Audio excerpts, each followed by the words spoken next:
Thank you, everyone. My name is Joe, and I'm an alcoholic. And it's truly by God's grace and the fellowship of Alcoholics Anonymous and the program of Alcoholics Anonymous that I found in a book called Alcoholics Anonymous. I'm sober today, and for that I'm very, very thankful. Charlie. Hi, everybody. My name is Charlie Parmlett. I'm a very grateful recovering alcoholic. Hi, Charlie. Because I'm a member of the fellowship of Alcoholics Anonymous, and by the grace of the power that I found in the 12-step program of Alcoholics Anonymous, I haven't found necessary to take a drink for 10,516 days today, one day at a time, and for this I'm grateful. It's great to be here. As a kid growing up, I had that emotional problem, and one night somebody gave me that drink of moonshine whiskey, and immediately those problems disappeared, and that great, exciting, in-control feeling came over me. And I was allowed to ask that girl to dance, take her home, and get in the back seat of that 36 Chevrolet. It answered my problem that night. My mind immediately recorded what it did for me. The next time I got into a solution where I didn't feel right, things were not right, my mind said, if you could find a drink, you'd feel better. And I found a drink of whiskey, and God, the magic happened the second time. In other words, alcohol became the solution to my emotional problems. Now, if I had been non-alcoholic and that worked for me, that would have been great. But I also had that physical allergy over there on that side. And when I had the problem and I used the solution, it sure enough made me feel better, but also it triggered the allergy, and I would drink more than I intended to drink, and I would end up drunk. And I would repeat that cycle over and over and over and over and over again. The mind causing me to drink, the allergy causing me to get drunk, the emotions after coming off the drunk to feed the mind caused me to drink.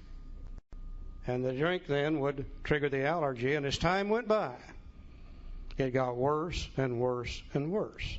Because this is a progressive illness, the drinking would become harder and harder, the trouble would become more and more, the restlessness, irritability, guilt, remorse became more and more, the emotions became worse and worse to trigger the idea of taking the first drink.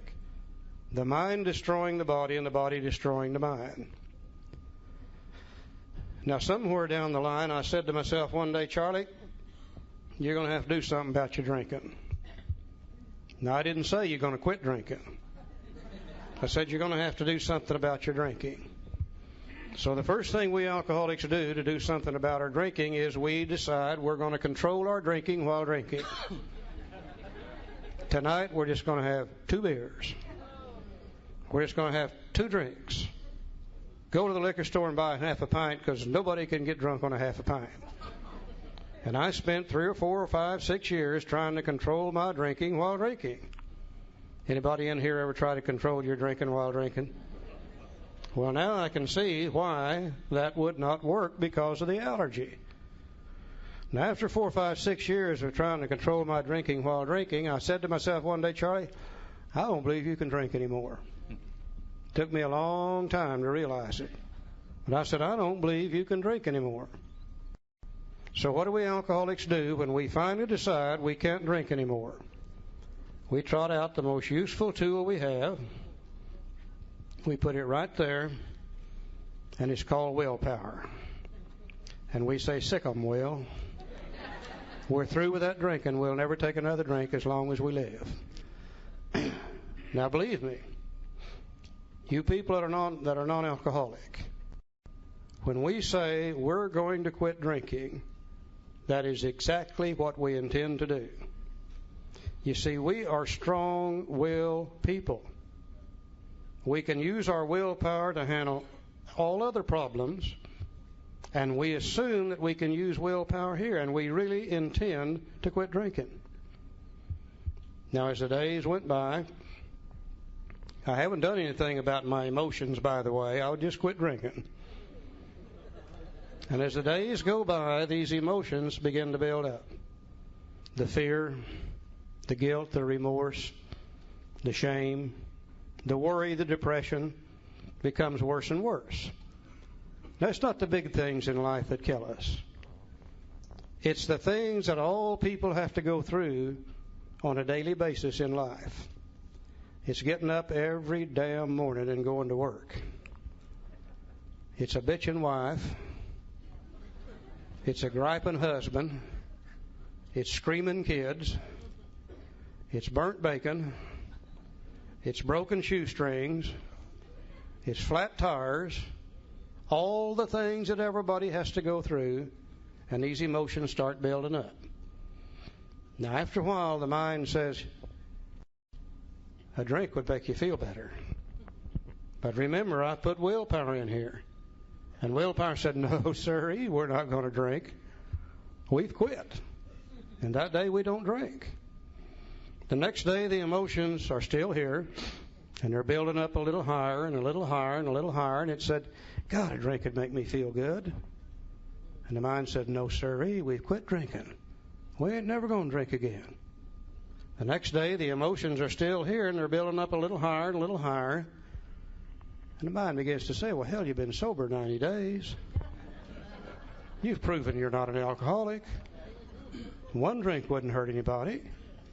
And the mind said, no, we're not going to do that. We've quit drinking. Hell, we've sworn off we'll never take another drink. The next day, the emotions are still here, and they're building up higher and higher.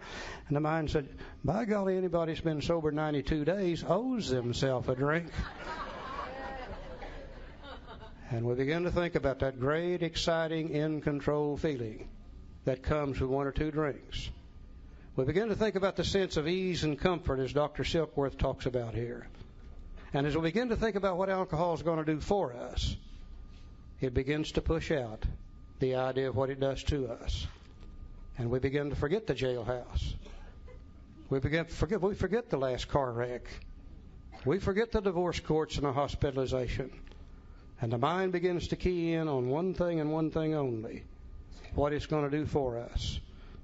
Then when the desire to drink comes, willpower is no longer there. Because you see, the only time willpower is there is when the mind sees something wrong with what it wants to do. And just before we drink, we don't see anything wrong with drinking. Willpower becomes non-existent. We take the drink. We trigger the allergy. We go through the well-known stages of a spree. We emerge remorseful with a firm resolution not to do this again.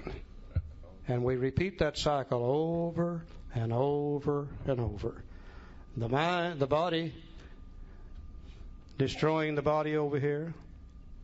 The mind over here causing us to drink more and more. And if you can't safely drink because of the body, and if you can't quit because of the mind, then you become absolutely powerless over alcohol. And that's our problem. Now, if you're going to solve a problem, you've got to be able to attack it somewhere. I can't attack it over here. Can't do nothing about that.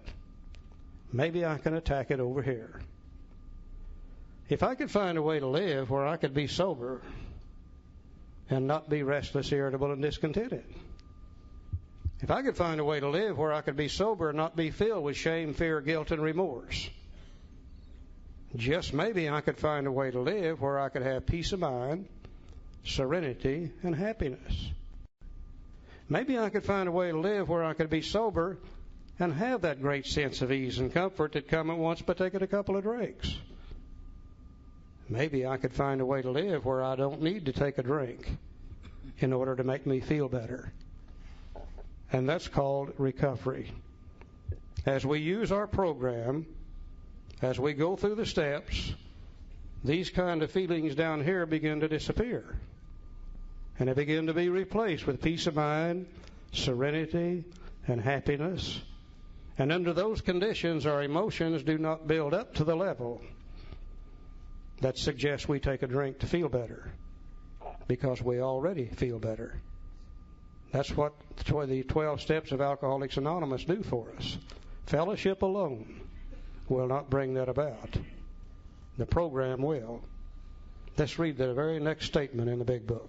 And he says, on the other hand, and strange as this may seem to those who do not understand, once a psychic change has occurred, The very same person who seemed doomed, who had so many problems he despaired of ever solving them, suddenly finds himself easily able to control his desire for alcohol, the only effort necessary being that required to follow a few simple rules.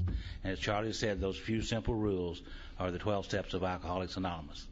And our book says that in the 12 and 12, if practiced as a way of life, will expel the obsession to drink and make the person happily and usefully whole, and that is called recovery. And that's exactly what the 12 steps of Alcoholics Anonymous is all about.